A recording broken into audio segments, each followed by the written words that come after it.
For day 3 of the 2026 Widening the Pipeline Fellowship, we want to honor the urgently important work that you're all doing in communities across America. And we'll do that by sending you home with some expert advice about keeping safe while you're doing your reporting.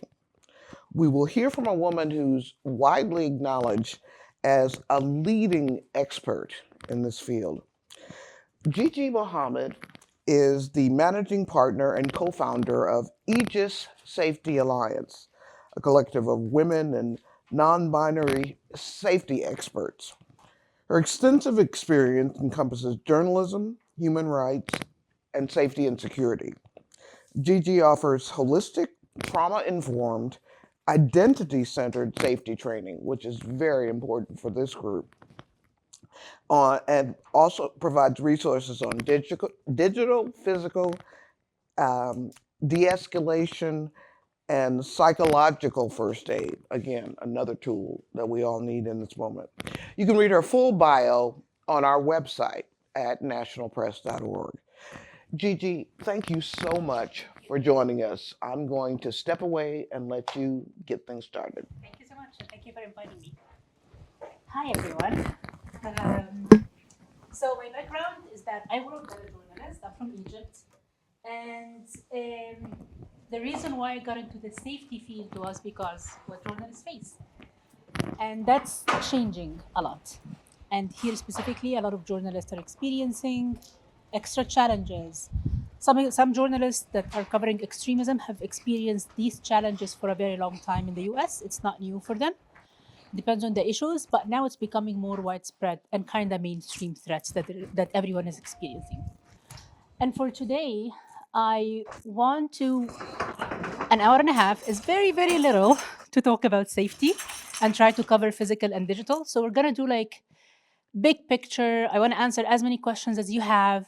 I will skip some slides if it's not interested to you now, and then we can see if I can connect with you again if you need anything specific.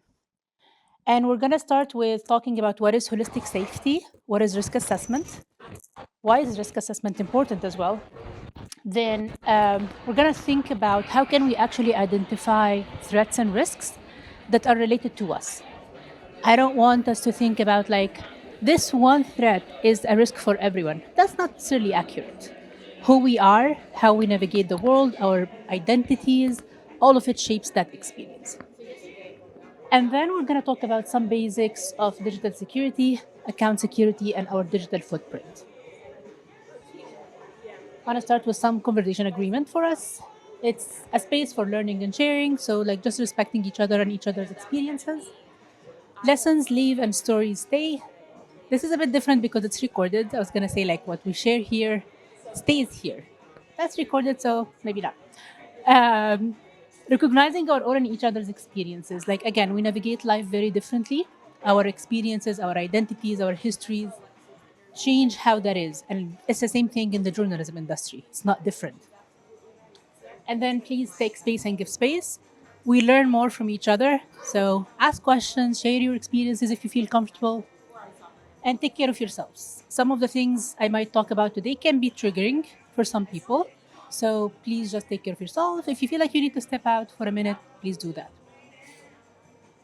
Anything else to add? Okay. Okay. So let's start by holistic safety and what we mean by that. When we talk about safety, and are you all working in newsrooms? Okay. How long have you been working in newsrooms so far? You can throw in numbers. 2, 3, 5. Okay.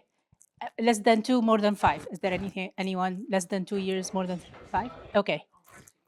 Almost years. Okay, so we have a range. 6. Okay. 5 months. That's impressive. Nice. Congratulations. Okay, so we have a very wide range of experiences when it comes to being in a newsroom. And when you talk about safety within a newsroom, or even as a freelancer, a lot of people start talking about whether digital security or physical security. Sometimes we talk about legal issues and legal like threats and everything that is happening. It's not really that common, unfortunately, to talk about all of them together, including psychological safety.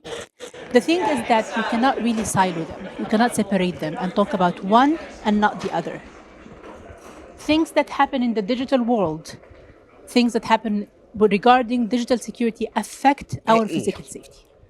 do we know Someone she's getting coming for sure? doxed, which their personal information published online and being threatened, that can definitely lead to some physical risks. What we experience, whether when it Anything can comes to happen, so you our have to give her grace. experiences online or offline, affect our psychological well-being.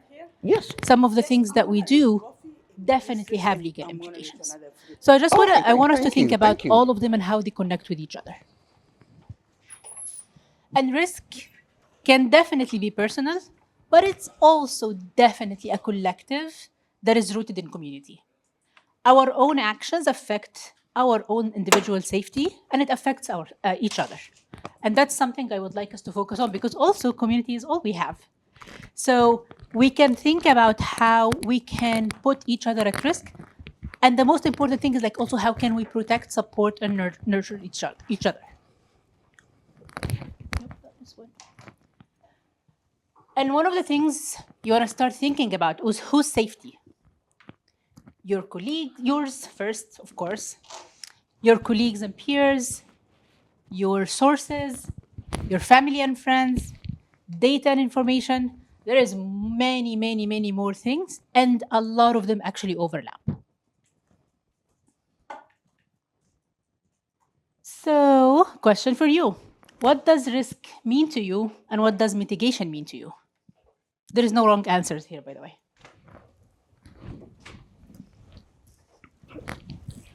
Does anyone want to take a crack at that? We have a hands up. Hold on. Ooh. Phew. Edit that out. I'll do one word at a time. A risk is anything that has the potential to cause harm, to disrupt the productivity or the safety of an individual or entity or group of people. And then I would say mitigation is how you mitigate, but that's using the word. Mitigation is how you decipher how to avoid said potential of harm. Thank you so much. Yes. Anyone want to add anything else? Anybody else? Yeah?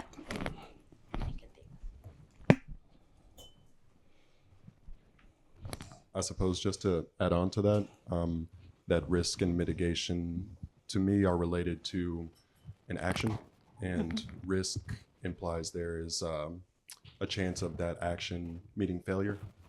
And mitigation to me is also preparing for that action, but preparation in order to negate the chance of failure, or negate it as much as possible, I guess. Thank you. Yes.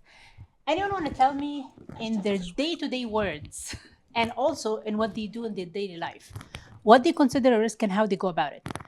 I don't think any of us go to a friend and say like, we mitigate this risk, right? Do you? Okay, I don't for sure. Yes? Okay. I'll give a scenario. You are covering a political campaign, I guess, in any part of the world, and you know very well that you may come into contact with law enforcement and you have no idea what their reaction is going to be. So the risk is for you to, even when you know, because you're aware there are stories, there are people, there are numbers that know that the people who have come in contact with them and have ended up in prison, or they have lost their lives, or they have been shot, and you still take this step to go to the front line and cover the story without knowing whether or not, you know, you're going to be safe or not safe. So that's a risk. Like you're daily going into the front line to do that.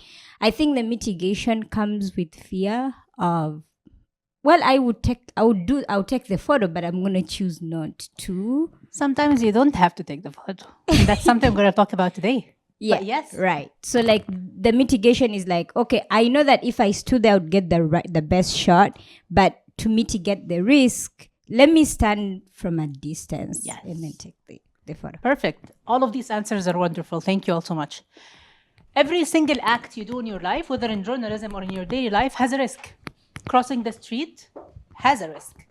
There's a car, that can be definitely a very high risk. The mitigation or the act that you take to prepare and try to decrease that risk is that you're checking left and right before you cross, or wait for the traffic lights to change so that you can cross safely. So think about it in like literally every single day, you are applying the exact same logic and framework to your daily activities. What we're trying to do here today is that how can we take that framework and logic and apply it to our work? The concept about like taking a photo when things are risky. I just want to start that no story ever is worth your life or your well-being and safety. Sometimes not doing the thing is the best choice. And that's totally fine. Okay, so risks and hazards. What are the things that you're facing through your work now? Give me examples. You work in different newsrooms, mostly cover different issues, right? What are the things that you're thinking about now? And what are the things that you're worried about? Maybe you're not facing yet, but you are concerned about. Yeah. Shanice? Shanice. Thank you. One thing that I usually think about when I'm going on assignment, depending on what it is the worry about like getting hurt while you're out in the field, even just like accidentally, if things get if you're covering something that gets kind of volatile, the possibility of getting injured. That's a very big concern, and it's a true concern. Thank you. Anyone else? Pass it over. I do a lot of social media work, so like my face is on broad digital platforms, and I've started to get like weird comments and personal emails asking me for things, and so like that is a risk that I didn't even think about before I took on this role, and now I'm like, oh, like thousands of people are seeing my face, and like my face is out there with my name and where I work. So I know that's more of a digital risk. All of them are risks. Online harassment is a really, really big thing and traumatizing actually experience to the point that it drives a lot of journalists out of the field, specifically journalists from marginalized communities. Because when we're facing risks, one of the important things to think about is that we don't really experiencing the same way or for the same reasons. Someone telling me you suck as a journalist, I mean, fine, that's your opinion. But someone telling me something about my race, about my ethnicity, about my sexuality, about my gender, that is not the same. So it's important to keep in mind, like, not everyone is experiencing risks for the exact same reasons and also the exact same way. Even the tactics of how they do it is different. Thank you so much for sharing that. You wanna add last? This was a little bit different, but I think a huge risk that I'm dealing with is being minimized through what I cover, minimized by my audience. Oftentimes I will cover a lot of topics within marginalized communities. Like, for example, I spent 4 months covering disparities in education in Greater Massachusetts. But I don't want my audience to minimize that, I only cover DEI or I only discuss these things in a certain realm, and that can have a negative impact on my relationship with my sources, depending on who's reading. But that is a risk that I think about often. And that's a very true one. It's a very, very, very real risk. And I would say here it goes into two different places where there is the audience and also there is the structure systems in the journalism industry itself and how they cater or not cater to what people would like to cover. So that's another issue here. Thank you all for sharing. That's very, very helpful. Okay. Anyone else want to add anything? Last thing? Okay. Yeah, the last thing that I was just going to share, less so in my current role, but in previous roles, I would often be doing stories that would require me to go to a source's home, on my own, and potentially mail sources in spaces where there was nobody else. And so that always was a risk. And yes. I was always aware of entering those spaces. And yeah. And that's a very important point because there's a lot of things that we can do actually in preparation for that.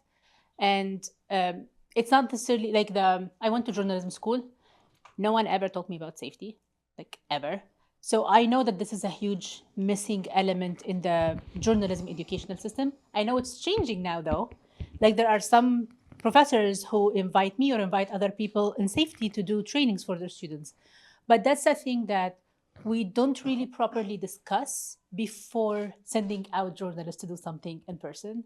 And there's a lot of things that can be done here. Thank you all. Okay, this is really not an exhaustive list, but it's a big one and a scary one.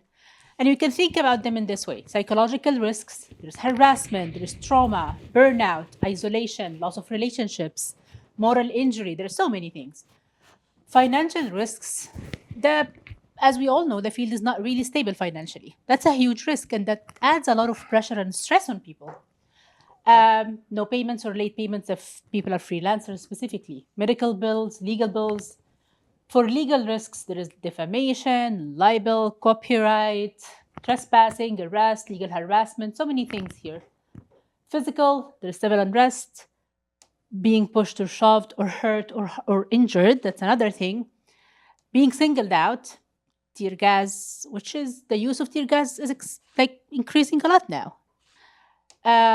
Physical intimidation, targeted presence, border crossings and arrest, online harassment again, hacking, doxing, all of these things. I mean, I can go over and over for forever. The reason I'm mentioning all of that is that I want you to think about what are the things that you're concerned about and how they all relate to each other, and you can ask me any questions you have throughout the session. Okay. Let's see.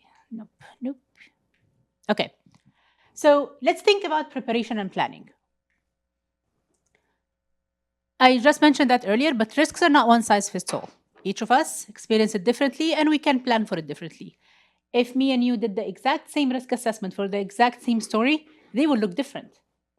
That's totally fine. It's just important for us to do that.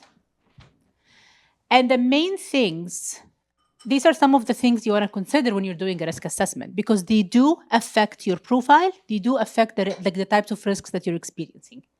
Our race, gender, nationality, ethnicity, religious affiliation, specifically if it's visible, sexual orientation, our role.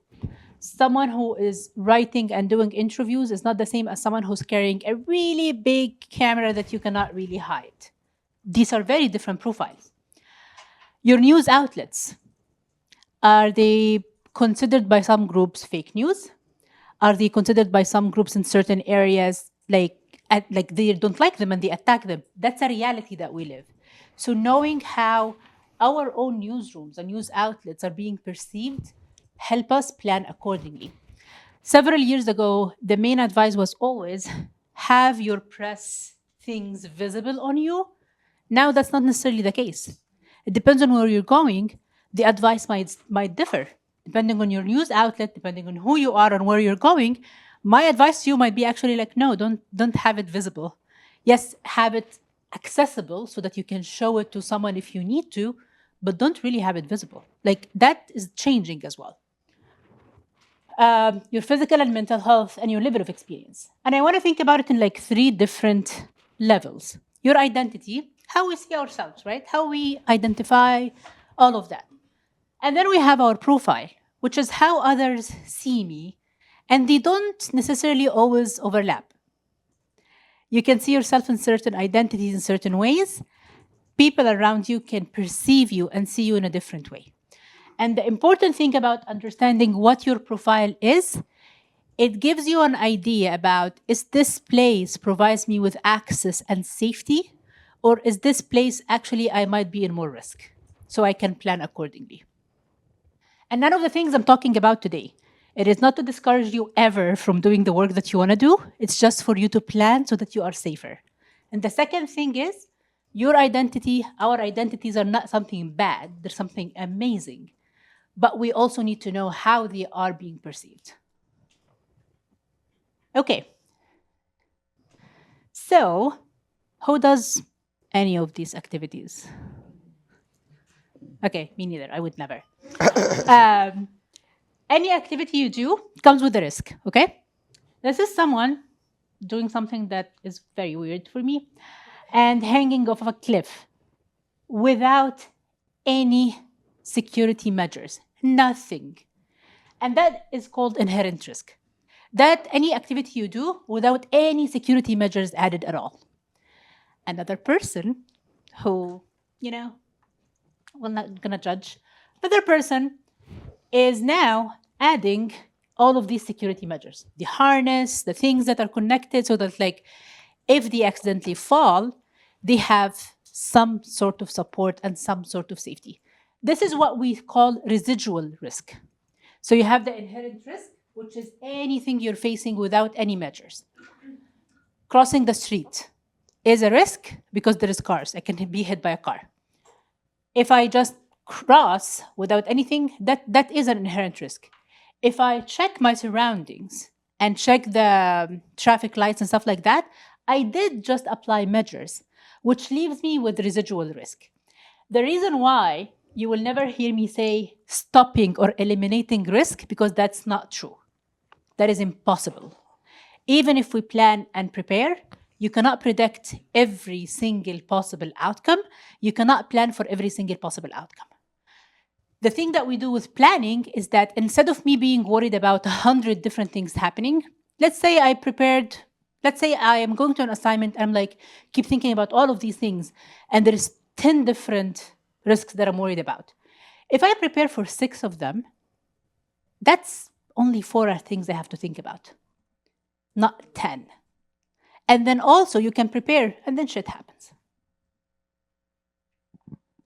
So what we do when we do a risk assessment, have anyone here actually done a risk assessment before or threat modeling? How was your experience? Be honest. I know that a lot of people don't like them, but I want to hear your experience. A lot of people really do not like risk assessments. You should know, by the way, that Shubhanjana is one of our 2 fellows who is based in Minneapolis. So she's been dealing with this. How are you doing? Better now. Thank you for asking. I also went to Columbia before that. So that was my Although first. you had fun years. I Wow. did have fun Okay. years, yeah. I'm so sorry. That's okay. I did my first CBJ risk assessment at Columbia itself because it was already violent. I love a risk assessment. 'Cause Nice. I like to know how I'm getting in, but also how I'm getting out. Yes. Like you said, the risks then were so different than the risks in Minneapolis.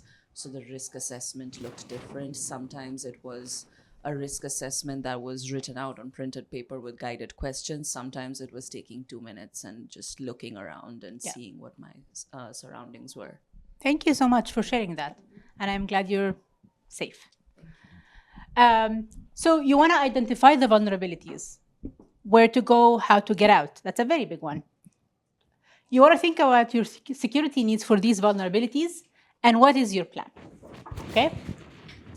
And the thing I mentioned earlier about like no story is worth your life or your safety, because this is part of what a risk assessment does. It actually helps us measure what the risk and if it's like the editorial value versus risk.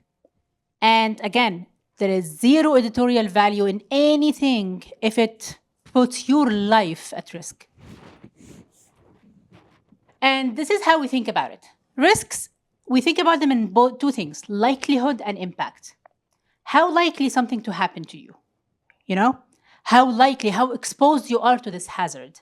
And the second thing is the impact. How bad would it be if this thing happened? And what we're trying to do with the mitigation plan is that we want to decrease the likelihood or decrease the impact. Decreasing the impact means that something without any preparation can be very, very, very horrible. I prepared and I decreased that to bad. I will take the bad. So this is the framework. We cannot eliminate. I don't want us to go to like, oh, I'm going to eliminate this risk. That's not possible. And this is another way to think about it. It's the same thing, the impact versus likelihood. You want the likelihood and the impact to be as low as possible, okay?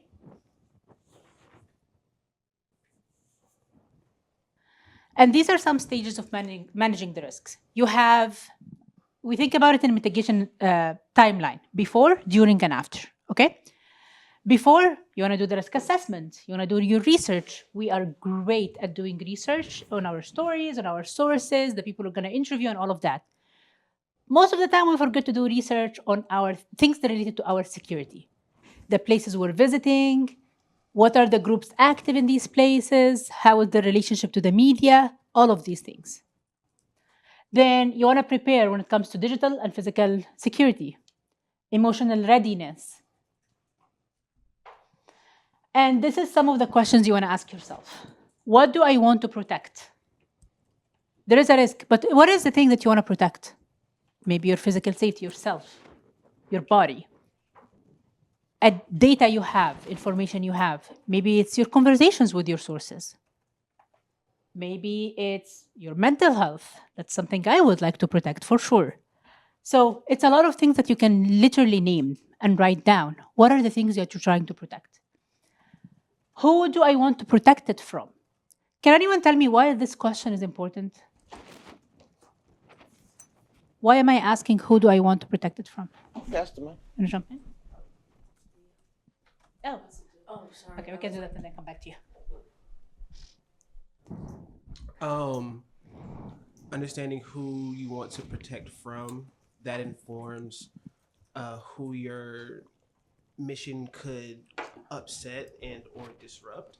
And so not only identifying the audiences at which your coverage can be of advocacy for, but also understanding the people who may not be in favor of your coverage.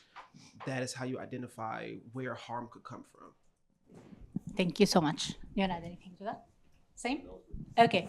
So, is being targeted by an angry person who just does not like journalists the same as being targeted by a white supremacist group? Is it the same as being targeted by government officials? What is the difference between all of them? I mean, there's a lot, but like, what would be one of the differences relevant to you? And your risk assessment. Hold on. Pass the mic. My bad. No, I was just gonna say I feel like each of their intentions are very different. Even though obviously their actions could be the same, the intention is different, and I think that affects how we perceive going into things, as well as what the potential threats could be from each of those individuals. Yep. You want to add something? Thank you. Yeah, like also a key difference is like who actually yields power and who doesn't. The one person yelling at you doesn't have a lot of authority versus like a lawmaker versus like an organized like terrorist organization. Yeah. So yeah, it's the resources and the methods, the resources they have to cause harm and the methods used, they can be very different. And that's why we ask this question. Like some of the things, for example, it will be harder to prepare for or like be as happy as we would be with preparing for, but we know what the risks are, just like makes us choose different paths. If I'm worried about surveillance with very sophisticated spyware or something like that, or someone like having my phone records and things like that, then I will lean into like using Signal for connecting with a source. So just like asking these questions gives you an idea about what resources they have, what methods they can use, and then it helps you identify this other way is actually better for me and for my sources. And again, that's the attack method. They're very relevant to each other. The likelihood, how likely are these risks to happen? If I'm worried about doxing and I have all of my information on the internet, I have all of my social media public, and I post everything I do about my daily life there, I would be incredibly worried about doxing, and the likelihood here would be very high. If I'm worried about doxing, but then I actually separate my personal accounts from my professional accounts are public, but I don't share anything personal there. I looked up my name and I removed any information I find as much as possible. I subscribe to one of the data broker services like that removes the information. Then I have significantly decreased the likelihood of someone finding my information. So now the likelihood of me being doxed is less. Consequences, how bad, and what can I do to address these risks? This is one of the templates. You can do risk assessment. There is a million. You don't have to take this one. Find the one that works for you. Create the one that works for you. One of the nice uses that can be actually with AI is that you can ask it to create a template for you and then edit it, change it to whatever way that works. We work differently and our brains work differently. So if I give you a template and say, like, this is how to do it, it's not necessarily helpful. Just make sure to answer the questions that you need to answer, okay? Like the date, the activity you're doing, exactly the activity, the locations, not only one location. If you're moving locations, these are different locations. And then ask all of these questions. What's the hazard? Who is at risk or what is at risk? The risk rating, the likelihood, and what I can do to prepare. What form you want to do this in, that's up to you. Some consideration. Whose responsibility is it to do risk assessments? Who's responsible for risk assessment? You said me. Anyone else with it? Yes. It's you and an editor, you and a manager. One of the things that is important about safety is that it's not only a personal responsibility. Definitely you, because you care about your safety. But then you should definitely discuss with an editor, with a manager, like what are the things that you need to do. Because also if you need support and resources, it comes from there, you know? We talked about all of this, I'm just gonna skip them. Okay, so some security logistics. You wanna confirm transport before you're going somewhere in person. You wanna check your digital security, device encryption, you have strong passwords. I'm gonna go into details about that. Encrypted communication, your backup data, your contacts, health and safety gear if you need any. Anyone here used personal protective equipment before? Yes, yes, yes, yes. That's a good number of people. What did you use? Tear gas mask and helmet. Vest. Okay. We need to- Mask. Okay. That's actually a higher number than what I'm used to with journalists, specifically like in the same range of years of experience. That says a lot about how the last couple of years have been. Okay, exit plan. I know where I'm going, but do I know how to get out? And do I know several ways to get out? Okay, so I'm just gonna keep skipping stuff here. Mental health. Why do we like now talk about mental health? Why are we talking about it? Why is it important? It affects everything. Can you tell me how? Hold on. Where's the mic? Oh, okay. Yeah, we're recording it. So. It plays into everything. If your mental health is not well taken care of, prepared for going into an event, then you're going in, for lack of a better word, unprepared, and stepping into situations with likely a higher level of risk than you could have without attending to it before. Just to use an example, a colleague of mine mentioned taking photographs during the protest after George Floyd's death, that he was very tired. Eventually, just his mental health was kind of falling with his exhaustion. Yeah. So he put himself in an extremely dangerous situation that he admitted he wouldn't have done if not for the rest, the care before. And he put his life at risk and could have lost it. Yeah. Thank you. This literally encompasses everything I wanted to say. How is your decision making when you are not sleeping well? I become very not like irritable, not necessarily the most pleasant to be around. So also like the thing that I normally wouldn't in a regular day wouldn't bother me, it is bothering me. I would maybe, like let something slide that I shouldn't when it comes to insecurity. So your mental health, how you are taking care of yourself, how do you have any triggers, any hot spots? For a long time, my relationship with the police was not great because of my coverage in Egypt. So I know that this is something that is a hot spot for me. What does that mean? Does that mean that I will never cover anything around police? No, I continued my work. It's just I am aware of it. If I'm reporting with someone or I have a friend with me, I actually share that with them. So that if something happens and suddenly I freeze, they kind of have an idea of what's happening there and they can help me. If I don't have anyone with me, we do something called scoping ahead, anticipating. So you're anticipating something that can be a hotspot for you, and you're planning accordingly. It is not about not doing the thing. It's about just like how can you do it in a way that does not traumatize you more and also does not put you at risk. Okay, now we do actor mapping.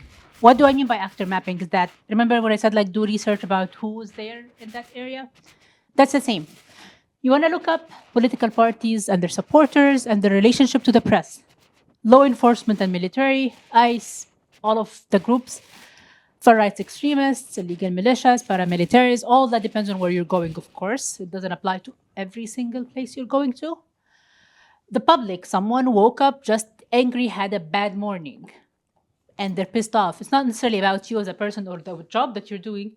They're just angry and hostile. So that's a risk. People who hate the media, and it does not matter at all what you're doing there. You're just like your media, they don't like you. And any other extremist groups. But we don't only want to, research the bad things. We also want to see the good ones, Who can have your back in a certain area?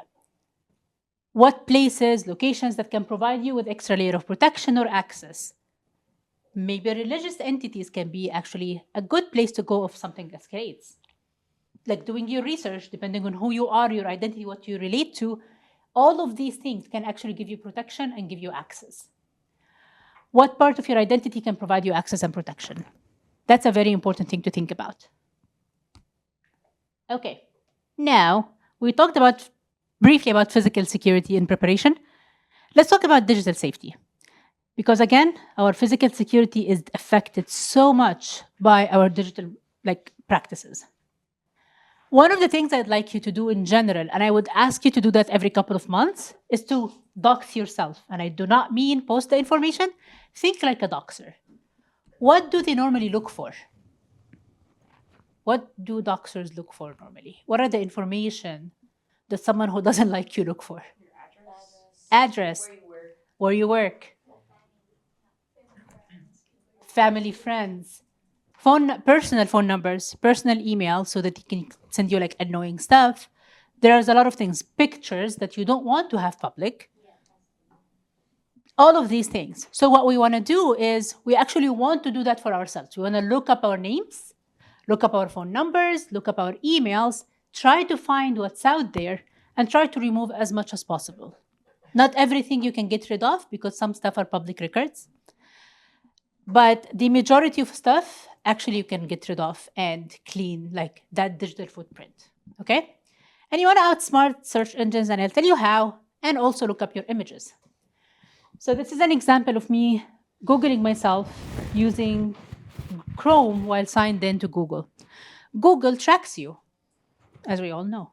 They collect information, they track you, all of that, and they give you results that they think you want to see. So it's very tailored, which means that if I Google myself and if you Google me, you might not get the same results that I do. And that's the thing, you want to do that actually while signed in and see all of these pages here down. Normally what we do is that we check the first 2 pages.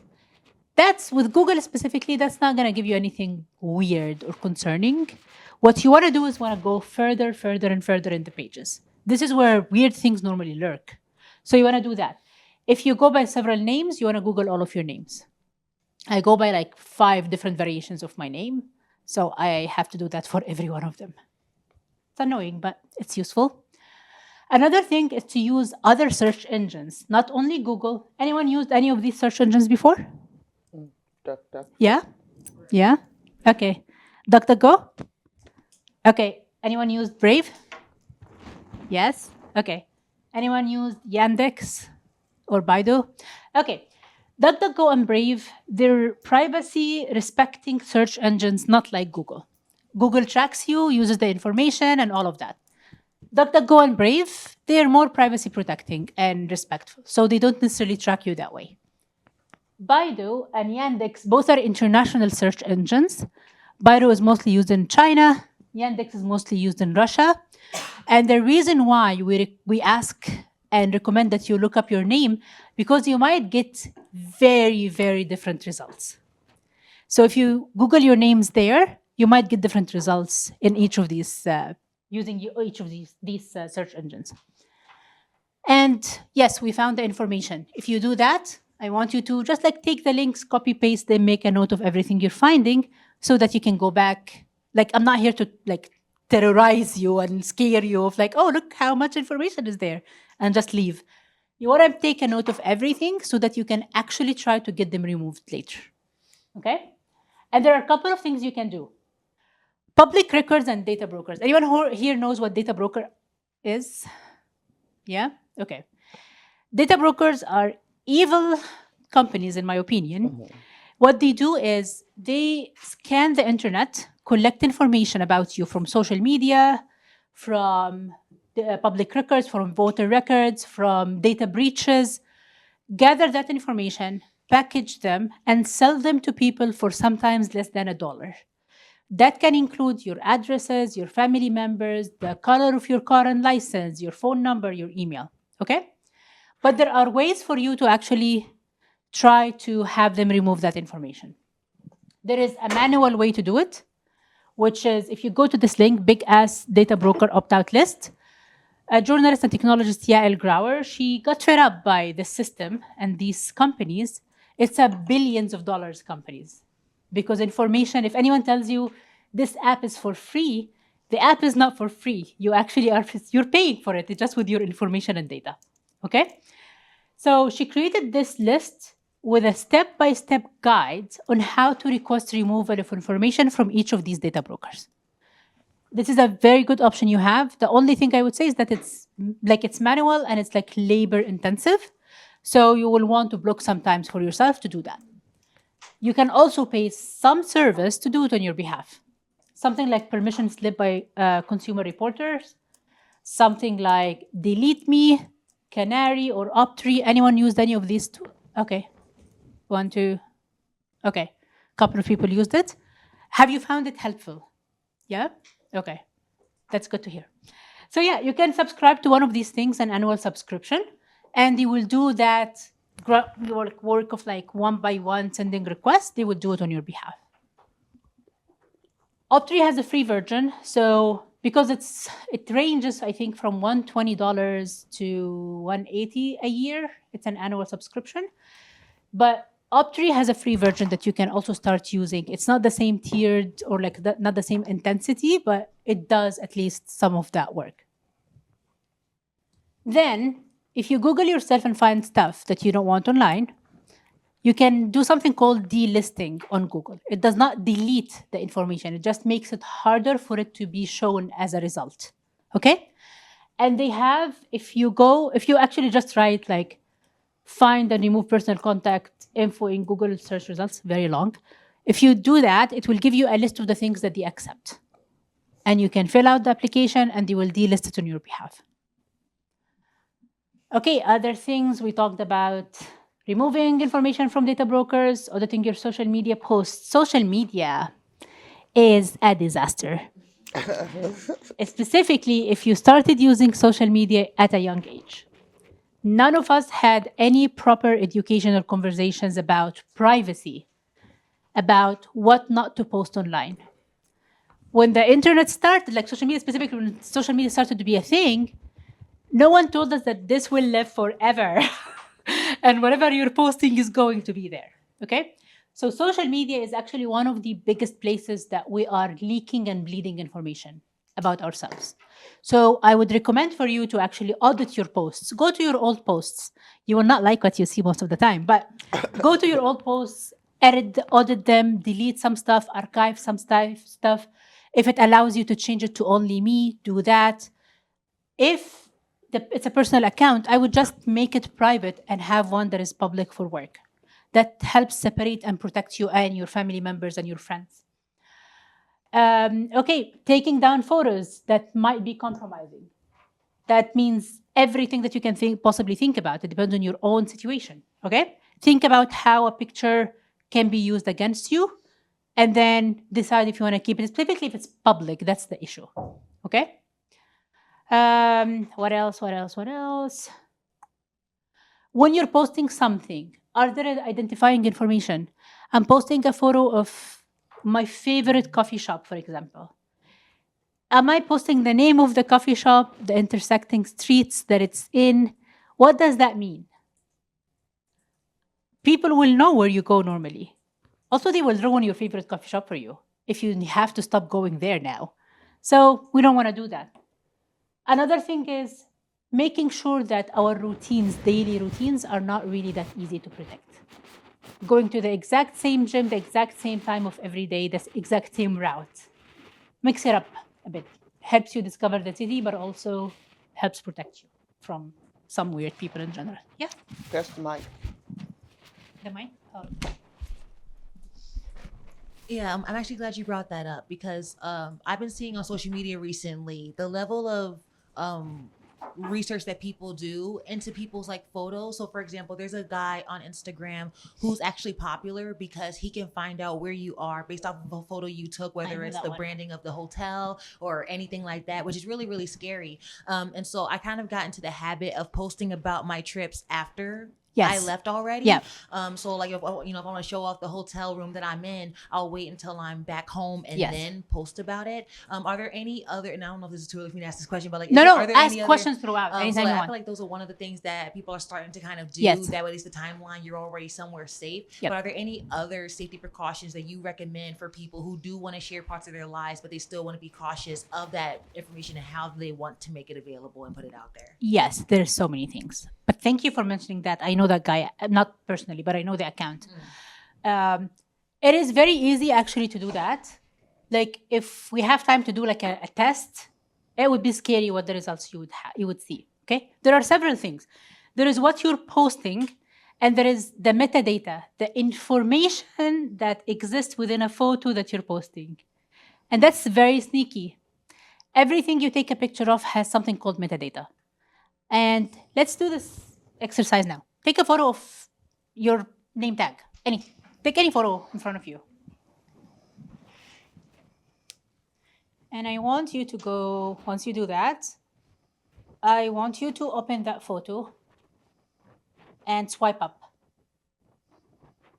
What do you see? Map. Anyone seeing maps? Yes, right? So if you upload that photo online and I download it, I will see the same map. Sorry to scare you. But let's change that together now. So if you screenshot it and upload it, it removes the metadata. But if you upload it and someone screenshots it, if the picture is downloaded, that's where it comes with the metadata. So there are a couple, that's why I was gonna say, like, there are settings that you can do so that you stop your camera from attaching that information, but also there's other ways that you can do. Let's start with the settings first. Go to your settings. Go to, I think it's camera. If you look up your camera in the settings, and then, actually no, not camera. Go to location services.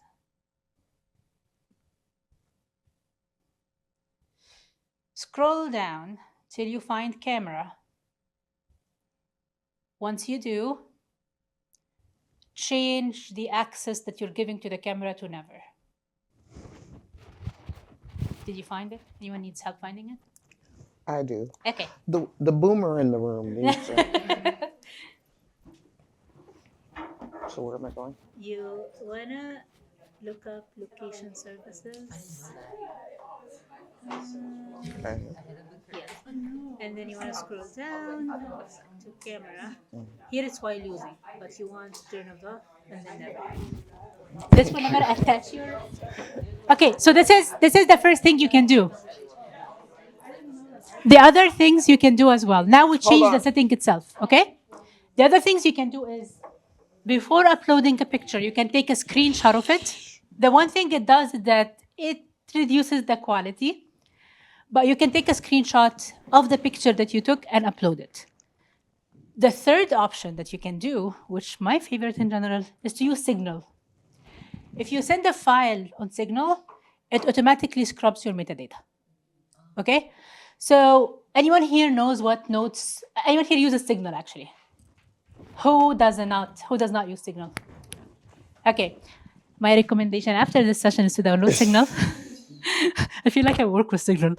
Signal is really a good app because it's end-to-end encrypted, which means that from the moment, let's say I'm sending Rachel a message, from the moment the message, like I am sending it, the moment it leaves my phone, till the moment it reaches Rachel's phone, no one can view it or see it or edit it or anything like that. A regular SMS, so many people can do, including your phone company, service providers, internet providers, a government actor, employees within the companies. So that's why we're choosing things that are end-to-end encrypted, okay? If you have Signal, try to, there's something called notes to self. If you go, as if you're opening a new chat on Signal now, you know, like at the top right corner, this pen and like pad thing, if you click on it and find note to self, you can send yourself documents, images, notes there. I use it like I use my Notes app on iPhone because Notes app is not really encrypted. It's not safe. So I use Notes to self as my Notes app. And you can send yourself images, videos, or anything, and it removes your metadata for you. Okay, so let's continue. If you have a pets account or you post about your pets, please be careful. Several examples here. People who have pets have collars for their pets so that if they get lost, what do? Call this number or return to this address. These two things, that's your phone number, your personal phone number, and then that's your address. That's a huge risk, okay? So you just want to pay attention to that. Also, are you using your pet's name as a password? Which a lot of people do. That's a risk. If you post about your pet with the name of your pet, cute picture on Twitter for everyone to see, but the password that you're using is your pet's name, the first thing I will try is that, actually. Or your birthday, which is also easy to find online, okay? I'm just gonna skip the rest. Okay, we talked about, I know I jumped around a bit. We talked about before, some of the things you wanna do when it comes to your physical security, risk assessment, research, looking up, like doing that actor mapping analysis. We also talked about digitally, what are the things you can do. Now let's go back to the before, during, and after. Now we're in during. What should I be done while now you're in the field? Situational awareness. Anyone knows what situational awareness is? Jonas? Just this scanning who's around.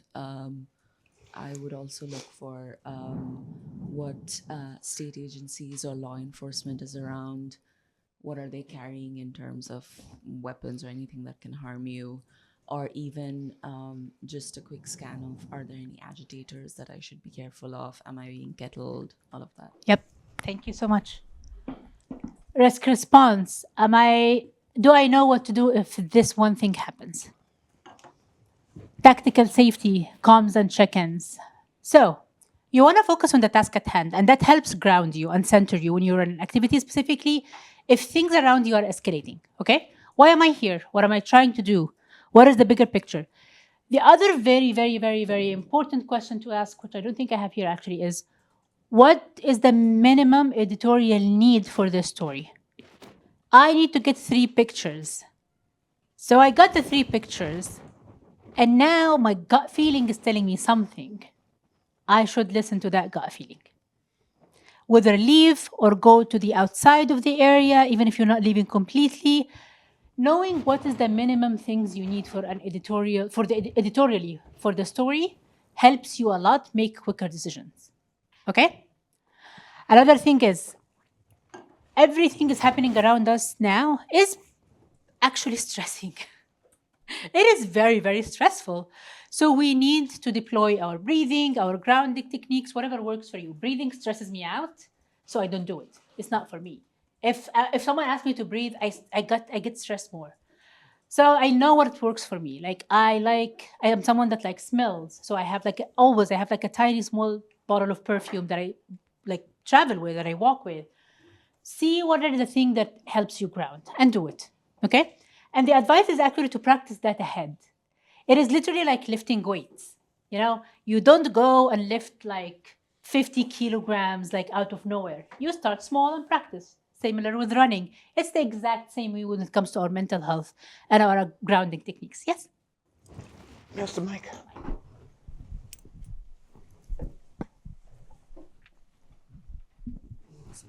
I just had a question for like the mental health part of being safe. So throughout, I've been a reporter like about 5 years, and since the beginning, something that's a topic that's kind of often come up in my reporting is sexual abuse and sexual violence. And at the start, I didn't know like what to do with that. You know, I would include it in the story or, you know, but like when it was becoming more common and I was doing a lot more mental health reporting, I was like having panic attacks and just a lot of anxiety, and there was like nothing I could do other than like go to therapy, which I was doing. But last year I just avoided the topic because it just felt like the best option. But I want to continue, like I consider myself an independent health reporter and I want to continue reporting on these topics, but I don't know how to like mitigate that risk when I know it's a trigger for me. I will give you some input now, but that's actually a thing that I do for like half a day. And I'm happy to plan something with you and we can do that. What I can tell you is definitely therapy, which you said you're doing, which is amazing, okay? Talking to people about it, like you're not the only journalist that is experiencing this, and I can guarantee that. Almost everyone who covers, because it doesn't have to be sexual abuse. It can be shootings, it can be police violence, it can be immigration and ICE raids. All of these events cause trauma. All of these events can be incredibly harmful for people's psychological well-being. Talking to people helps a lot with that because you don't feel isolated, you don't feel that you're on your own. The other thing is taking breaks is not a bad idea at all. A lot of the times, because I work with newsrooms to help them like set up frameworks and policies in-house, a lot of the times is that we ask them to agree to rotations so that you don't have to cover the exact same stressful topic over and over again. Taking breaks and like rotating to something a little bit lighter and then going back, that is a wonderful approach. That's not a bad approach at all. And I really encourage you to talk to people. Peer support is one of the best things that people can have. And that happens because like there are a couple of things that I don't like about journalism. One is this idea of thick skin. We can do it, we're superheroes. No one should be a superhero. And no, we should not do it this way. We should be taking care of each other, okay? So that's the part where like peer support creates this humane, interactions with each other, understands and acknowledges that we have feelings, we have things to care about, we're not just a job. So that's one thing I would really encourage you to do. And let's talk more about like trauma-informed reporting and what are the things that you can do that are in your control, and also understanding the things that are not in your control. Like there's so many things that we can talk about here. You wanted to add something? Thank you so much for sharing that. To what you said last about taking breaks was really powerful. I think something that helped me a lot is we talk a lot about in the newsroom when for our audience having balanced coverage. So like a lot of stuff can be dark reading the news, but then we'll often have something that's light for the audience. But that stuff helps us as well as like also just because of how much we have to intake and like we're reporting on these stories, we're putting stories together. So like we did a story at the Globe about this grandmother who went viral because she posted a selfie in a knitted sweater that she made, and it was a great intake for the week, right? And it would kind of reset the mood of everybody in the building. So I would say more stories like that, put them in your budget so that you can also report on things that make you smile as well, because it definitely helps. Yeah. And I have a tiny folder that I have small wins in. If anyone sends me like a cute message, because like it's dark days, and a lot of the work that I do is not necessarily in people's pleasant lives and like good days, you know what I mean? So I have like places where I have like small wins and like good things. If someone sends me a nice comment, I keep that there because I need to revisit that. I need to see that like, oh, this is nice. That's not necessarily like all bad. You had your hands up. Thank you so much for sharing as well. Pass the mic back.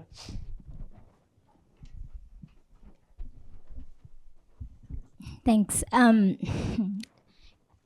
I wanted to understand. So a lot of times when we're doing stories or when we're working as journalists, we focus a lot more on the people and the sources, and it is up to us to care for them. And I think I've been really wondering, like, because you hear a lot of stories of journalists are focusing on telling other people's stories, but like, who's telling their stories and who's taking care of them? And I'm just sitting here thinking through, all these things, because we are told to step away from the story. And I don't think we've had like enough conversations about, okay, do we get to also just do journalism for journalists? Like, it just kind of like, I'm curious, like, This idea of not becoming the story. yes, like, is there going to come a time when it is safe and okay for journalists to like say, okay, I experienced A, B, C, D, and this is also a story, or we have to like wait for someone else to like. I mean, I think that's a bigger question than, like, you're talking about an industry standards now. I disagree with that. I think everyone should be the story in different ways. One of the things that if you follow a lot of, which maybe that would be a good idea, if you follow a lot of press freedom organizations and safety organizations, you will find that. Because our jobs in general, it is to support journalists and journalism. So I would actually encourage you to look, like, there is a million organizations out there that work on press freedom, journalism safety, like free First Amendment and all of that. That might be the thing that you're looking for. The other thing is there are some newsrooms, not a lot of newsrooms, there are some newsrooms who started to do stories about how their journalists are being harassed, how their journalists are being, doxed. The Haitian Times did a wonderful work when their editor was swatted. You know what swatting is? Mm-hmm. If for anyone who doesn't know, swatting is when someone calls the police about a fake crime so that they send police or a SWAT team with weapons that can actually be very deadly. So there is some places that are starting to do that, and it's been super powerful. I would encourage you to check the Haitian Time. Their editor, McColvey, she speaks about it publicly all the time. Like, she's really a wonderful, powerful person to, read what she's writing about specifically when it comes to this. Is that what you're talking about? I brought it up because I kind of like are aware that in some spaces, journalists have been encouraged to actually take up spaces and find ways of telling their stories. But like in some other spaces, like we are constantly again being told, like, you're fine, or you should, take care of yourself. And so I kind of felt like this would be a good way for us to also like think through ways of taking care of ourselves in just by telling our own stories. I agree. And it takes the collective to change a culture. Working on safety 5 to 10 years ago is not the same as now. I'm actually being listened to. Like, a huge part of my job for so many years was trying to convince newsrooms that safety matters. Because a lot of the safety work was mainly focused on conflict areas and war zones, which is not really true. But culture changes. It does. It's slower than we would love to, but it takes all of us together having conversations like this for it to actually change. But thank you so much for mentioning it. Yes. One last thought before we continue. Yeah, sorry. I just I felt very prompted to, when it comes to processing and assessing, risk, I've found that I have had a couple times where I had to take a second in the middle of reporting. There was a story that I had where we found out there was a middle schooler who had suddenly died, and the school district had sent out a note to all the families in the district, but we didn't know who the student was or how or anything like that. And then I had to make the call to, see what the cause of death was when I did find out the student's name. And we had learned that it was by suicide. And when I found out the cause of death specifically, it was by hanging, and he was 13, and it was at his home. And at that point, I had done stories, on suicides before, but for some reason, finding out that it was by hanging and that he was only 13 really made it difficult for me. And I really didn't feel like I could handle it. And I was like, well, I'm at my desk. I can't cry at work. It's not professional. So I went to my car and I cried. And then I called my mom because I was like, I need someone to kind of talk me down, bring me back to earth. And I was like, you're 13. I can't imagine. And having moments like that where you kind of have to be aware of like where you're at and like, but emotionally you just don't have the capacity. And I'm like, but I have to do my job. I have to reach out to the family. I have to do a bunch of things. So I did find that like having just like those 5 minutes to give in to my emotions and to actually let them happen was actually beneficial for me. But then I also had stories that where I was out on the field and things happened that might, if I was like a fellow and I was early in my career and something happened while I was reporting and it was like, I guess kind of traumatizing. Yes. And my editors were like, oh my gosh, I am so sorry. We had no idea that would happen. And I think it's also really important to have editors and people who work with you who actually care about your well-being. Yes. And they were like, do you need anything? Do you need to take some time off? Do you need, you know what I mean? And I think not everyone gets to have that, but I think at least having someone that you could be like, hey, I'm not okay right now, or this happened and I'm going to see it through and I'm going to do my job. But them being like, hey, then I was like, obviously I was like, I'm all right. I'll be fine. But not everyone has that. Yeah. So I find that being able to like take a second to actually let your emotions happen where you feel safe to be able to do your job. And then also having people that you can go to who are like, okay, if you're not okay, what do you need? That way you actually feel like you can continue your job has been very important for me, because a lot of the risks that I've had were things that I wasn't prepared for. I wasn't aware of. I didn't know I would feel those things. And so when it's blindsiding like that, for you, when you have something that you feel like maybe you weren't prepared or maybe you weren't able to assess the way you would in the moment, what are some things that you have found really useful in, or like the people that you've worked with have found really useful in managing that? You said a lot of amazing stuff already. You're doing a lot of it. A lot, like taking a break, taking that 5 minutes is incredibly helpful. We tend to forget that we're people first, not journalists first. Taking that 5 minutes is a great way to do it. Going for a walk. I literally, like when I have like a very, very stressful thing and I am able to in a space I literally lie on the floor for like 5 minutes. It helps my body calm down, like ground me. That's one thing that like, it depends on where you are. As you said, like you're aware of where you are, what you can do. Stepping out and going to your car is a great idea. This is actually effective. You called your mom, you called a safe space. Find your safe space, find the person that you can text. Another thing is, and this is where the preparation we talked about earlier, is that, so the hotspots that we talked about, it's not always something that you can predict. You can cover the exact same topic, and one of these instances is the one that drives you in like, oh, now I can't handle it, I'm gonna cry. Even though you covered the same thing like maybe 10 times before. And that's because like we get very overwhelmed and we don't necessarily always process. My advice is that after every assignment, take your time to process, take your time to rest. Because even if it's not necessarily like here and I can see it and feel it, it is somewhere here. It lives, it's there. And then it takes, like when sometimes like you drop your coffee and it makes you cry. Is it really because of the coffee? It's not. I have those moments and I'm like, it's not the coffee. I can make another one. So, and like, because like there is a lot of things that happen that I haven't necessarily processed, I haven't necessarily dealt with, and like maybe didn't talk even to my therapist about. So keeping things like that is important. Can I ask you what you did after the assignment? Good question. All I know is that I cried, I called my mom, and then I went about my business as usual after that. I'm so happy that you did that. You went to your car, you called your mom. That's wonderful. My recommendation is after. And let's see how much we have. We have around 15 minutes. So there is something I talk about always about after, which has debriefment.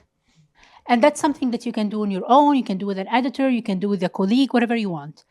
Debriefment about what happened. And if you are in the middle of an assignment and you notice that hot spot and you notice how you're feeling, we need to submit the stuff editorially. I understand that. But after I do that, what can I do? And that's where you give yourself the time, the frame, the place to actually debrief and like process that story. And there is no judgment. You're a human. This thing was very, very hard. You can write them down. You can discuss them with your therapist if you go to therapy. You can just like making sure that you are actually taking time. Because a lot of the times we forget the after part. And not only for mental health, even for safety. Yes. Thank you so much for sharing that. I just wanted to add on to that and how important it is, especially after, because I had that situation. After Alex Preddy's death, covering the death that day, I came home, I was obviously stressed, shaking, and then it just all came out. At the moment, the word cleanse came to head, and I was thinking of sage.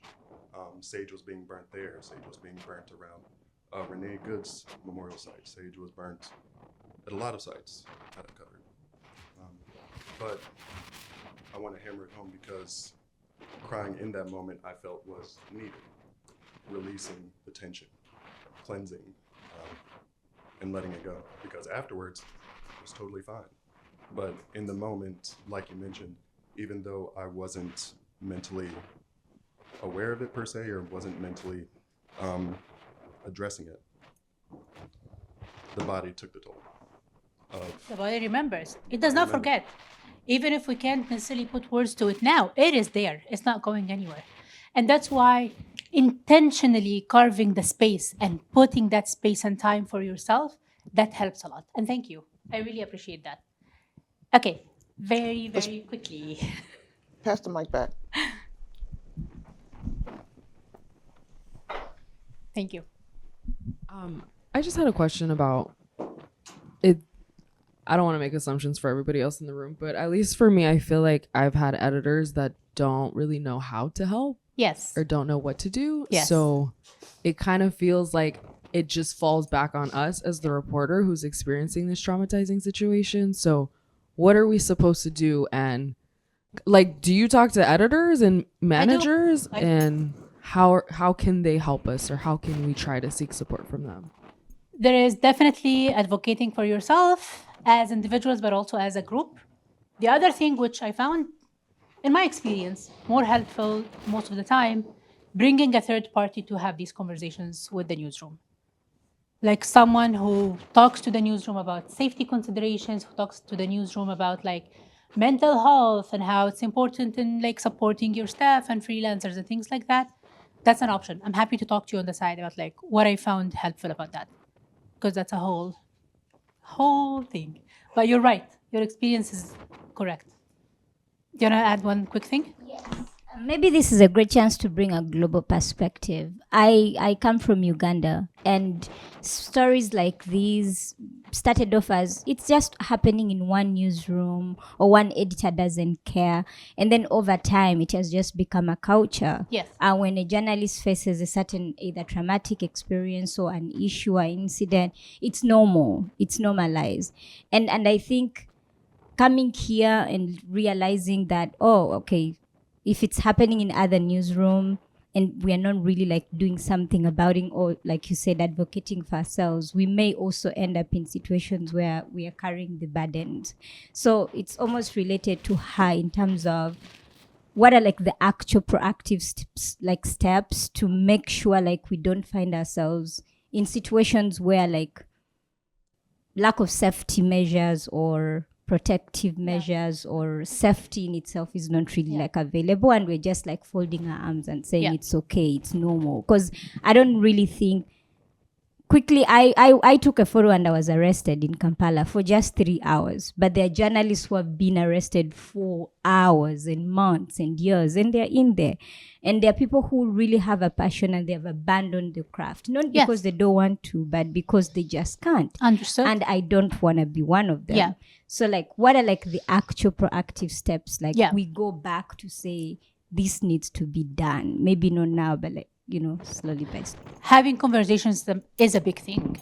Like you need to have these conversations, and I don't want to put the burden on you, but these conversations need to be had in the newsrooms.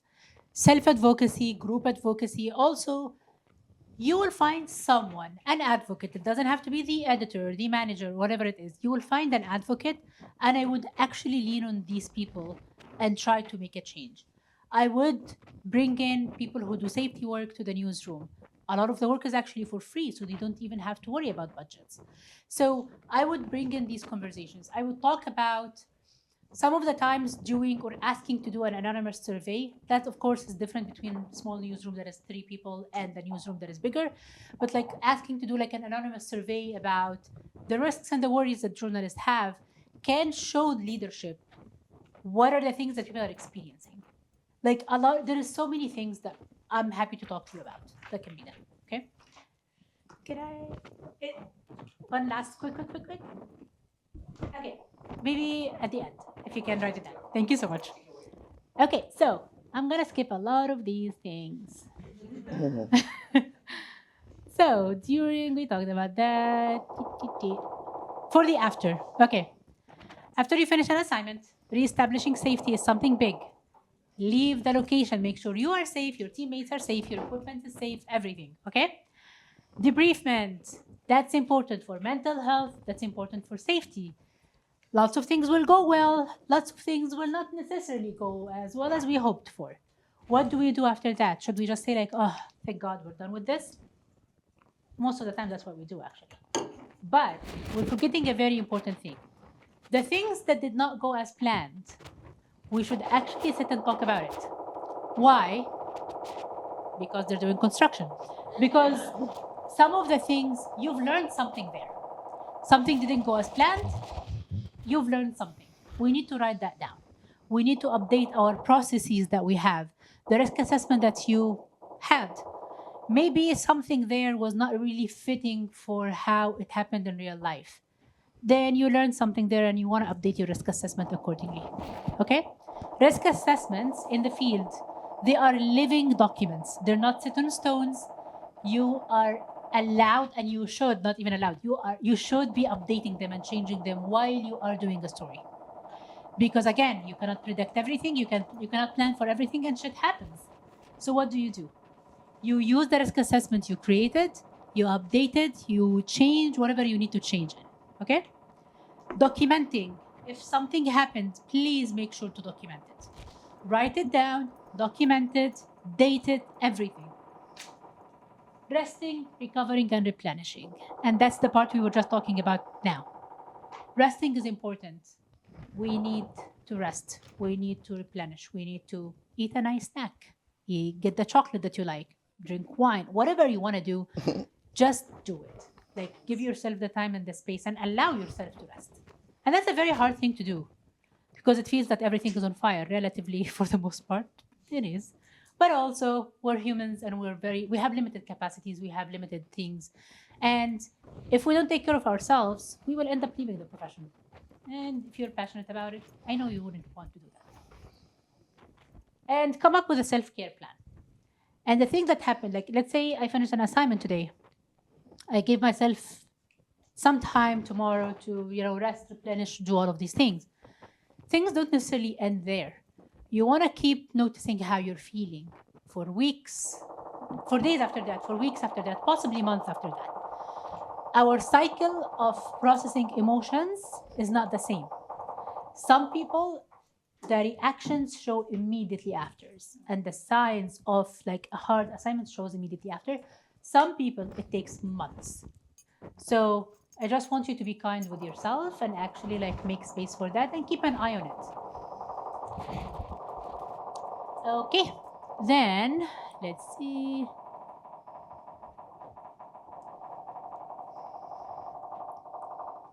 We're gonna move to digital security again. I have a question for you.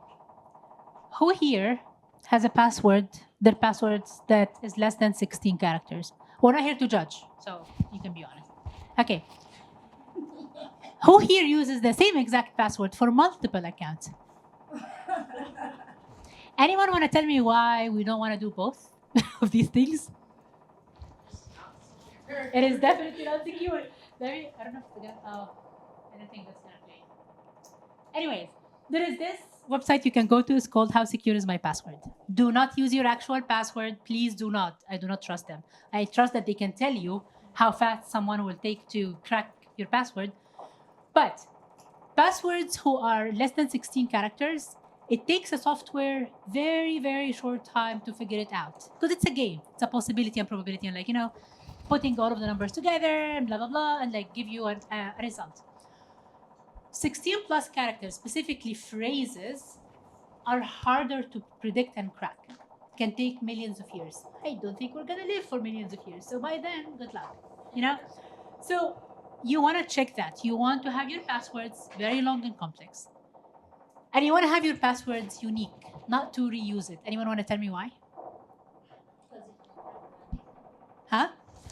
If they crack one, they'll crack the rest. Exactly. All I need is one password. And then I can have access to all of your stuff. So that's why we want to have all of our passwords unique. Okay? Security questions. Who here answers their security questions very honestly and truthfully? No! That's what they want you to do. Okay, I'll tell you why. What's your mother's maiden name? How fast will it take someone to find that online?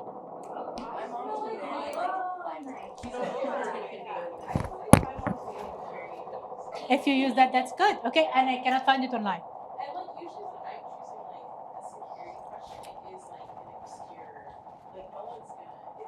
Like what? Tell me an example.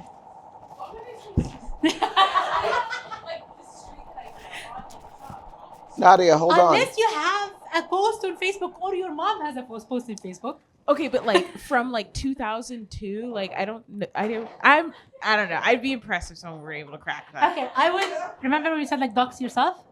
I would actually encourage you to look up your information and see if you find it. Okay? Because the problem is we've been on the internet for very long, very, very, very long, and social media.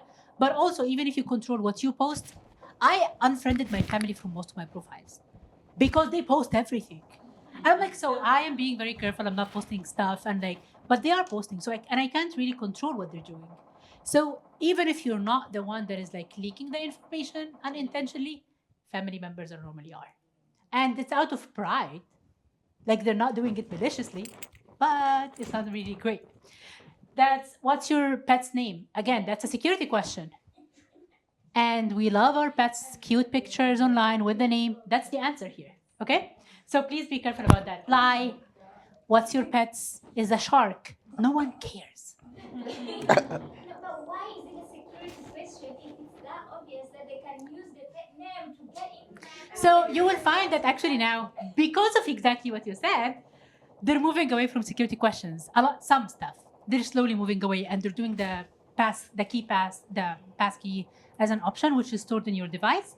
But we still have those till they're completely eliminated. We need to be smarter than them. And you would ask me how I'm going to remember all of my lies, how I'm going to remember my passwords. This is where, I'm going to come back to that. Password managers. Please use a password manager. Save your passwords there. It will help you create very long and complex password. Save your lies there. Everything. You can just do that. Which one do you most recommend? All of them are good. These ones are end-to-end encrypted, so choose whatever you want. I use 1Password and I really like it in general because it has this thing called Watchtower that I like. It tells you if your accounts have been part of a data breach. So 1Password, Dashlane, Bitwarden, there's Proton Pass as well. There's multiple stuff. I just don't like LastPass because they were acquired by a company that I don't like their practices. But the other thing, two-factor authentication. Please add it to every single thing possible you have. Do not use your phone number if you can, because I can impersonate you, call your phone company, and ask them to reroute traffic to my device. It's called SIM jacking. But you can protect yourself from that. Again, I am trying not to terrify you and leave. You can protect yourself from that. Call your phone company and ask them to add a PIN code on your SIM card. That means if I call and say hey, I am blah, blah, blah. This is my date of birth, because what they ask you for verification, date of birth and address. If I do that, you will still ask for the code, which no one else would know other than you, okay? So call your phone company, ask them to add a PIN, and that will help you with that. use authentication app, something like Authy, like Google Authenticator, and save your backup codes somewhere safe. Print them, put them in a book, save them in your password manager, all of that. And yes, 1Password has a free account for journalists. Send them an email. Tell them, hey, I'm a journalist. I would like access to 1Password. They will provide you with one, I believe, for 5 years. Okay? Update all of your accounts, update your softwares, everything. Check your current sessions, go to your social media and see where you're logged in. So if something is weird, log out of everything and change your password and all of that. And that's how I feel about social media. We talked about like what you can do. Deactivate location on everything. They do not need your location at all. I understand why Uber would like my location because this is what they use for the service. Why would Facebook need mine? Why would Instagram need mine? Deactivate your location, deactivate sync and contacts, specifically if you have sensitive sources. Deactivate find me by my phone, find me by my email. That's not good. You don't want people to find you. Remove your birthdays, all of that. Like check where you're tagged and logged in. And there is a million other things, but thank you. Thank you. We might have a little bit of extra time because Cheryl just texted to say that her Uber got canceled. So it may take her a minute to get questions. here. But come a little closer here. So I would love for you to leave us with something that I sat there thinking about during your presentation. This June, I will have been in this business for 40 years. And thank you.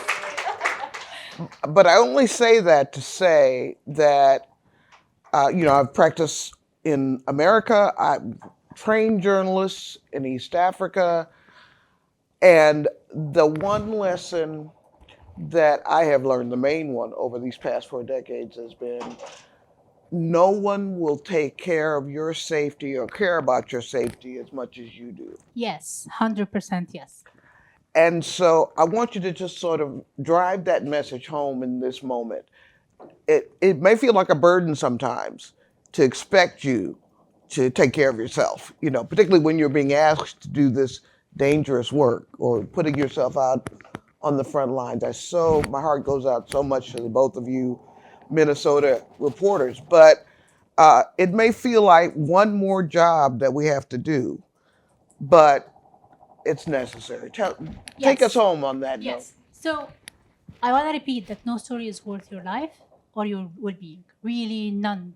I do also understand how, specifically coming from marginalized identities in general, how it is that we don't want to be told, thought of as weak, or thought of as we can't do this or we can't handle this. I understand that. I would rather be safe, still. I would rather that I am not dead and that I am fine, I'm okay. There is a lot of resources out there, okay?